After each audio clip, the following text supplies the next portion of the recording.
Hola, mi nombre es Diana y antes de continuar con el video quiero hacer una advertencia.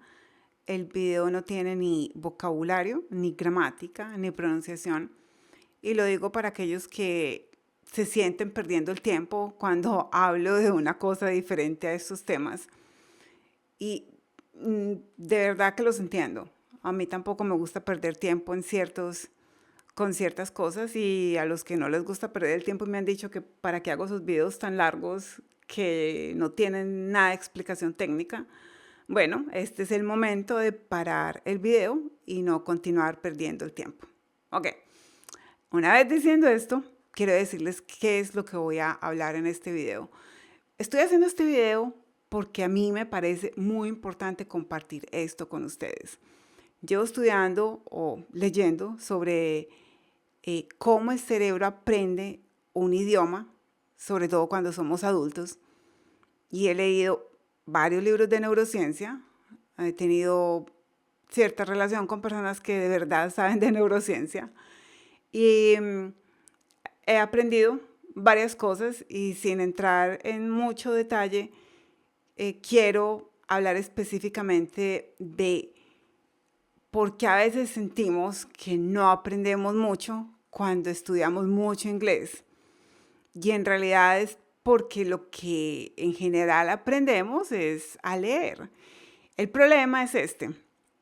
El cerebro se cree eficiente y es muy eficiente. Esto es muy bueno para muchas cosas, por supuesto, pero a la hora de aprender un idioma como segunda lengua, cuando estamos adultos, esto es un desastre. Les voy a mostrar un ejemplo porque yo digo de lo que estoy hablando, un ejemplo un poco concreto. ¿Puedes leer esta frase? Increíblemente, podemos leer esto, ¿cierto?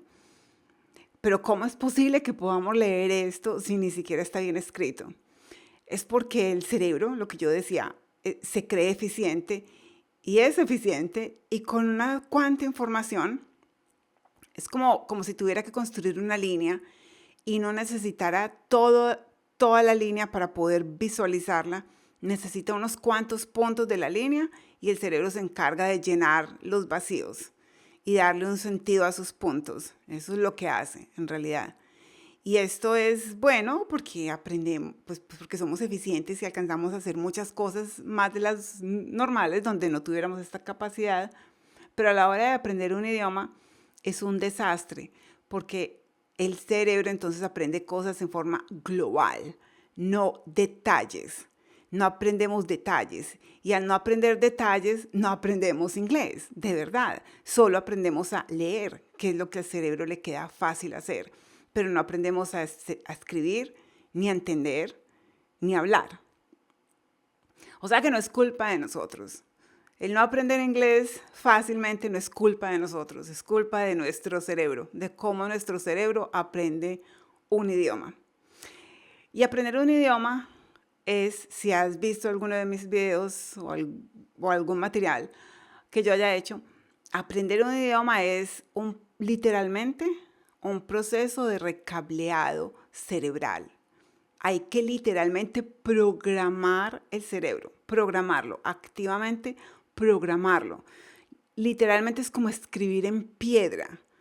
Es ayudarle a que el cerebro, en realidad lo que el cerebro hace es que reconecta literalmente las neuronas. Hay grupos de neuronas que se conectan de otra forma cuando aprendemos estas tareas. Por ejemplo, cuando aprendemos a tocar el piano, podemos aprender a leer la partitura perfectamente, pero aprender de verdad a tocar el piano, tenemos que saber dónde se pone cada dedo en cada tecla. Pero no solamente es eso, hay que programar el cerebro para que, para que toquemos de verdad una melodía. No es tan simple como tener el conocimiento. Hay que practicar y equivocarse, volver a practicar y volver a equivocarse. Y practicar al infinito y más allá, y practicar mucho y equivocarse mucho, hasta que algún día podemos al menos tocar una sonata fácil. Bueno, yo no puedo hacer ni eso, pero hasta que algún día podemos aprender a tocar algo. En realidad es a punta de mucha repetición. Entonces, Aprender inglés es exactamente eso, es aprender a punta de mucha repetición, pero tratando de ser conscientes y dejar de ser globales y, y prestar atención a los detalles. Ya voy a hablar un poco de esto. Entonces, no podemos quedarnos contentos con entender lo que vemos, lo que leemos, sino que hay que prestar detalles a las palabras y a las frases que estamos leyendo y retenerlas. Entonces, vamos a ver un ejemplo. Otro ejemplo. Este párrafo, de hecho, es un párrafo que hicimos y lo usamos en nuestro curso básico de inglés, lo llamamos Kindergarten para adultos, y es un párrafo que no necesitas mucho inglés para leerlo y entender qué está sucediendo. Enseguida lo vamos a leer, pero si te tomas unos segundos para leerlo, de nuevo, no necesitas mucho inglés. Y cuando lo lees, tu cerebro tiene una idea en general de lo que está sucediendo y ya cuando entiende qué fue lo que sucedió, queda satisfecho. Y ese es el problema que nosotros tenemos cuando vemos películas y no entendemos. Pues están los subtítulos. Entonces, ponemos la película, inmediatamente llamamos los subtítulos y vemos la película leyendo subtítulos. El cerebro queda satisfecho y como el cerebro queda satisfecho no tiene que hacer ningún esfuerzo para desarrollar oído. O sea que leer los subtítulos es realmente no muy bueno a la hora de desarrollar oído. Ok, entonces ya leíste este párrafo y después de leer este párrafo te lo voy a quitar y ahora te voy a decir. Bueno, dime qué leíste en el párrafo en inglés, por supuesto, con tus propias palabras. O escríbelo. Escribe un párrafo diciendo qué fue lo que leíste. Y en ese momento, cuando ya uno tiene que decir las cosas o cuando las tiene que escribir, ya pasa un fenómeno particular.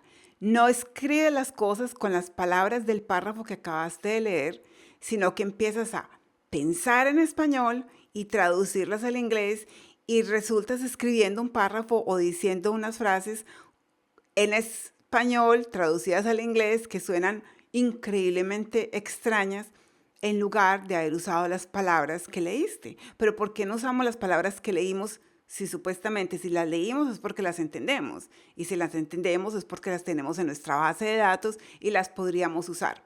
Pero así no sucede. No es normal que esto suceda. Lo que sucede es que tomamos las palabras del español y las traducimos para poder escribir y hablar.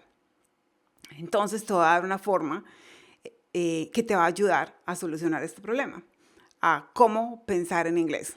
Entonces, volvemos a ver el párrafo. ¿Okay? En este párrafo vamos a ver varias cosas particulares. Por ejemplo, si escribiste, yo te dije, trata de escribir o decir qué es lo que lees. Una de las cosas que a mí me llama la atención cuando hacemos este ejercicio es que las personas tienden a decir simplemente cut. He cut his own ear. Cut. No usan el off. No dicen cut off. Simplemente dicen cut. Como si el off no fuera importante.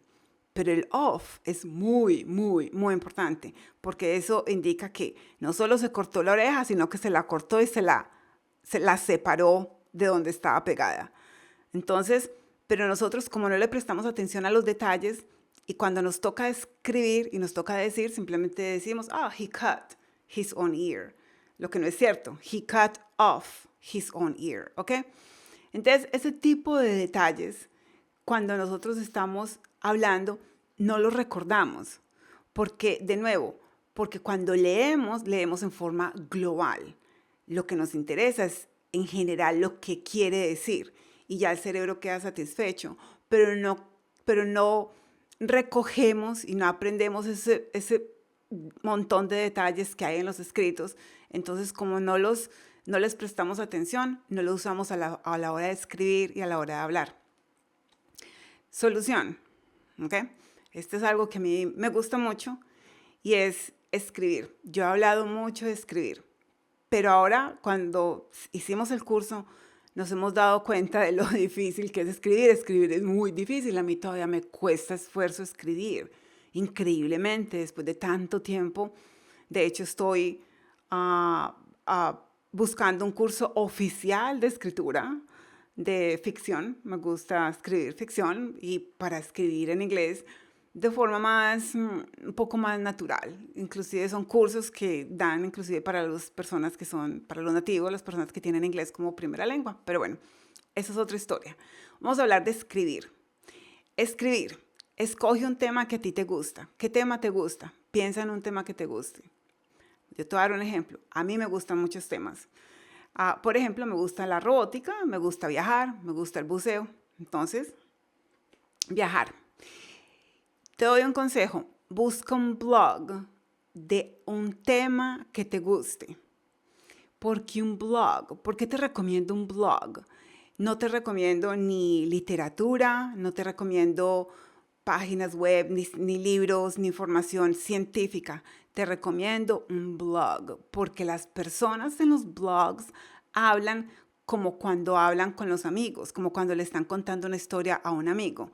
Y entonces hablan con ese inglés cotidiano, ese inglés fluido, ese inglés natural, ese inglés con palabras normales, no son palabras rebuscadas. Y por eso te aconsejo que busques un blog de algo que te guste. Por ejemplo, esta persona tiene un blog de viaje y aquí está hablando sobre, el título es On the Shores of a Pink Lake in Australia. ¿Ok? ¿Listo? Y si tú lees es algo que ella habla del tema. Y bueno, si a ti te gusta viajar y te gustaría conocer este lago en Australia, entonces te va a gustar lo que ella escribe. Pero no solamente te va a gustar lo que escribe, sino cómo lo escribe. Mira que ella comienza hablando de una forma, de nuevo, natural. Lo que yo hago y lo que te recomiendo fuertemente hacer es que tomes 1 o 2 párrafos, no muchos, 1 o 2 párrafos por día, solamente 1 o 2 párrafos y te concentres en el párrafo y escribes el párrafo. Tómate el tiempo de buscar un lápiz y un papel o escríbelo en tu equipo. A mí me gusta mucho más escribir en el equipo. Y escríbelo. Vas leyendo y vas escribiendo. Vas leyendo y vas escribiendo. Vas leyendo y vas escribiendo. Escribe el párrafo una vez. Luego escribe el párrafo otra vez. Y escribe el párrafo mínimo 10 veces. 10 veces, escríbelo. Y vas a ver cómo mientras más lo escribes, más te vas a acordar del párrafo. Con puntos y comas, con todos los phrasal verbs, con el vocabulario que tiene el párrafo. Y mientras más escribas y escribas repetitivamente, más se va volviendo natural. Más esas frases se van volviendo parte tuya, vas aprendiendo vocabulario, vas aprendiendo estructuras, vas aprendiendo cómo habla la gente en forma natural. Entonces escribe. Después de un mes, más o menos, de escribir de esta forma, que es irte a robar lo que otros escriben y escribirlo y escribirlo y escribirlo, ya comienza tú mismo a escribir tus propias ideas. Acostúmbrate a escribir un párrafo diario. Hay un pequeño problema. Cuando escribimos no sabemos si estamos escribiendo bien o mal. Entonces pregúntale a alguien que tenga el inglés como primera lengua que te corrija. Pregúntale a cualquier persona. Si no tienes a nadie que te corrija, haz una cita con una clase con uno de nuestros coaches. Ellos te revisan tu escrito y si quieres te revisan solo el escrito o te revisan pronunciación, lo que tú quieras, pero ellos te pueden revisar lo que tú escribes y aconsejar. Decir, yo usaría esta palabra o esta frase en lugar de esta. Pero acostúmbrate a escribir. Y si tienes a alguien en tu casa, un niño, un sobrino, un primo o alguien que hable inglés, aprovecha ese recurso. Las personas a veces les gusta ayudar. Entonces, busca quien te corrija, pero escribe. Si vieras lo que esto ayuda a aprender a pensar en inglés. Aprender a pensar en inglés es una de las cosas más difíciles, pero en la medida en que tú vas haciendo esto, se va volviendo algo más natural. Escribe primero párrafos de otras personas y luego acostúmbrate a escribir tus propias ideas. ¿Ok? Eso respecto a escribir. Escribir es fantástico. No solamente aprendes vocabulario de la vida real, gramática, sino que te ayuda a pensar en inglés. Y lo otro que te quería hablar en este video es la pronunciación. Acostúmbrate a hablar, a decir las cosas que escribes. Y te doy un consejo muy grande. Al principio, escribe, trata de pronunciar correctamente. También hemos visto que en los cursos, los estudiantes, en lugar de pronunciar despacio y lentamente, como que cuando ven una frase se animan y hablan, dicen la frase muy rápido y la dicen muy rápido y al decirla muy rápido la pronuncian mal. Entonces yo te doy el consejo que la primera vez que leas una frase o un párrafo te tomes tu tiempo. The star, ¿cómo se dirá? Star, starry. Y si no sabes la pronunciación, entonces la buscas en un diccionario. So the Starry Night is one of the most recognized paintings in the history of Western culture. Lento. Y luego vuelves y la lees. Y yo sé, es doloroso, es painful al principio, porque pasar de una palabra a la otra es muy difícil. Ahora, no te preocupes en cómo vas a pronunciar, que hay que subir el acento en un lado, hay que bajarlo en el otro, hay que hablar así. No, al principio concéntrate en pronunciar todas las palabras y cada sílaba correctamente, hasta que algún día ya se va a volver más natural y ya vas a decir, oh, The Starry Night is one of the most recognized paintings in the history of Western culture. However, few of us know its history or the inspiration behind it. Van Gogh, the creator of this painting, is known as a mentally unstable madman who cut off his own ear. Algún día vas a llegar ahí, pero para llegar ahí te va a tocar leer mucho en voz alta y practicar mucho en voz alta. Y si tienes la posibilidad de decirle a alguien que te ayude, que te corrija, dilo. Y si no, de nuevo, puedes crear una cita con uno de nuestros coaches y ellos te van a ayudar. Pero lo importante, sobre todo, es que palabra por palabra al principio la digas lentamente. No te preocupes por ser fluido, no te preocupes por impresionar a nadie, ni impresionarte a ti, no te preocupes por eso. Lee despacio, palabra por palabra, sílaba por sílaba. Entonces, recuerda, escribe mucho y cuando leas, lee en voz alta y lee despacio. Trata de acostumbrar el cerebro a que diga las cosas. Recuerda, es una programación mental. Su cerebro tiene que acostumbrarse a decir palabras nuevas con una pronunciación nueva que no estás acostumbrado o que no estás acostumbrada. Y por eso es que vas a ir despacio primero y luego ya vas a poder mejorar la pronunciación y va a ser más fluido. Pero si no lo haces, es como aprender a tocar el piano.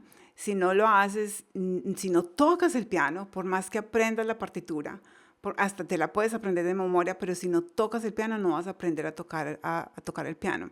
Si no practicas, no vas a poder aprender a hablar o aprender a escribir. Y en última instancia, no vas a poder pensar en inglés, que es lo que muchos me han dicho. Diana, ¿cómo aprendo a pensar en inglés? Yo espero que este video te ayude mucho. Te deseamos muchos éxitos. Eso es todo.